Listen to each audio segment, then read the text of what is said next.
وقال الرسول یا رب ان قوم اتخذوا هذا القرآن مہجورا، سورۃ الفرقان آیت نمبر 30۔ اور رسول اللہ شکایت کریں گے کہ میری قوم نے قرآن کو پیٹھ کے پیچھے ڈال دیا تھا۔ تو نبی الاسلام ہی گواہی دے رہے ہوں گے، نبی الاسلام ہی امام ہوں گے، جو جہنم میں جا رہے ہوں گے وہ بھی کہہ رہے ہوں گے کہ افسوس ہم نے اپنے وقت کے پیغمبر کی دعوت کو قبول نہیں کیا۔ اب یہ قرآن کے حوالے سے نبی الاسلام شکایت کریں گے کہ میری امت نے قرآن کو پیٹھ کے پیچھے ڈال دیا تھا، کیونکہ حضور کی وفات کے بعد اس امت پہ خلیفہ قرآن ہے۔ بخاری مسلم دونوں میں حدیث ہے، عبداللہ ابن ابی اوفا سے پوچھا گیا کہ نبی الاسلام نے اپنا وصی کسی کو بنایا تھا، کسی کے لیے وصیت کی تھی؟ تو انہوں نے کہا ہمیں رسول اللہ نے بس قرآن کے مطابق چلتے رہنے کی وصیت کی تھی۔ قیامت تک کے لیے وصی رسول کون ہے، خلیفۃ الرسول کون ہے؟ قرآن۔ صحیح مسلم میں حدیث ہے القرآن حجت لک او علیک، قرآن قیامت والے دن یا تو تیرے حق میں گواہی دے گا یا تیرے خلاف گواہی دے رہا ہوگا۔ یہ صحیح مسلم میں حدیث ہے، سیدنا عمر کہتے ہیں کہ نبی علیہ السلام سے میں نے خود سنا تھا کہ اللہ تعالیٰ اس کتاب کے ذریعے قوموں کو عروج دے گا اور اس کتاب کے ذریعے ہی قوموں کو زوال دے گا جو اس کو چھوڑ دیں گے۔ جسے ڈاکٹر اقبال نے جواب شکوہ میں کہا نا، وہ زمانے میں معزز تھے مسلمان ہو کر اور تم خوار ہوئے تارک قرآن ہو کر۔ یہ مسلم شریف کی حدیث کا ترجمہ ہے۔ اور پھر جو یوم النحر سے پہلے ایک دن پہلے آپ نے یوم عرفہ کا خطبہ جو دیا وہ صحیح مسلم کے اندر ہے۔ یہ صحیح مسلم میں ڈیٹیلڈ حدیث موجود ہے اور اس کا نمبر ہے کتاب الحج چیپٹر میں 2950 انٹرنیشنل نمبر کے مطابق۔ مشکات میں بھی آپ کو یہ مل جائے گی، دوسری جلد میں حج والے چیپٹر میں پہلی حدیث رسول اللہ کے حج کا بیان، بڑی لمبی حدیث ہے۔ اس میں الفاظ ہیں کہ نبی علیہ السلام نے یعنی حجۃ الوداع کے موقع پر، یوم عرفہ کے موقع پر بھی یہ کہا کہ میں نے اپنے رب کا پیغام پہنچا دیا، تو اب تم گواہ رہنا اس بات کے اوپر اور تم یہ بات آگے تک پہنچانا۔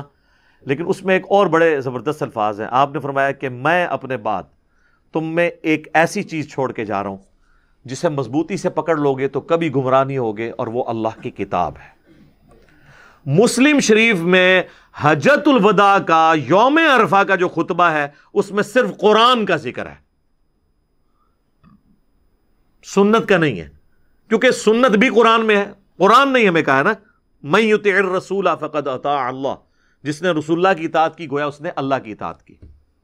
ہاں ایک حسن درجے کی روایت ہے المستدرک للحاکم میں، الموطا امام مالک میں بھی ہے لیکن اس کی سند چھوٹی ہوئی ہے، حاکم میں پوری سند ہے کہ نبی علیہ السلام نے حجۃ الوداع کے موقع پر فرمایا تھا۔ وہ ابن عباس کہتے ہیں کہ میں اپنے بعد تم میں دو چیزیں چھوڑ کے جا رہا ہوں جنہیں مضبوطی سے پکڑ لوگے کبھی گمراہ نہیں ہوگے، ایک اللہ کی کتاب اور دوسری اس کے نبی کی سنت صلی اللہ علیہ وآلہ وسلم۔ یہ مسلم کی حدیث غدیر خم والی ہے نا جی۔ میری نظر میں اس روئے ارض پہ جتنی بھی حدیثیں قرآن کی شان میں ہیں نا، ان میں اگر آپ گریڈنگ کریں تو پہلے نمبر پہ جو حدیث ہے نا وہ مسلم شریف کی ہے۔ جو 4 حدیثیں ہیں مسلم میں غدیر خم کی، انٹرنیشنل نمبر کے مطابق 6225 سے لے کر 6228 تک، جو ہم نے اپنے منہج پہ بھی لکھ کے لگائی ہے کہ نبی علیہ السلام نے اپنی وفات سے 2.5 مہینے پہلے حج سے واپسی پر، حجۃ الوداع کے بھی بعد کا یہ خطبہ ہے، اس کو بھی سپرسیڈ کر رہا ہے۔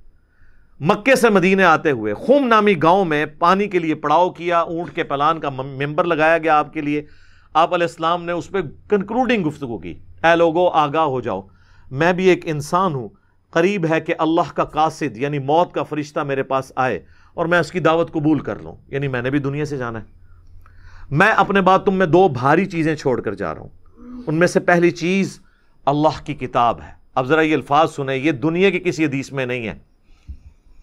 پہلی چیز اللہ کی کتاب ہے، اس میں ہدایت ہے، اس میں نور ہے۔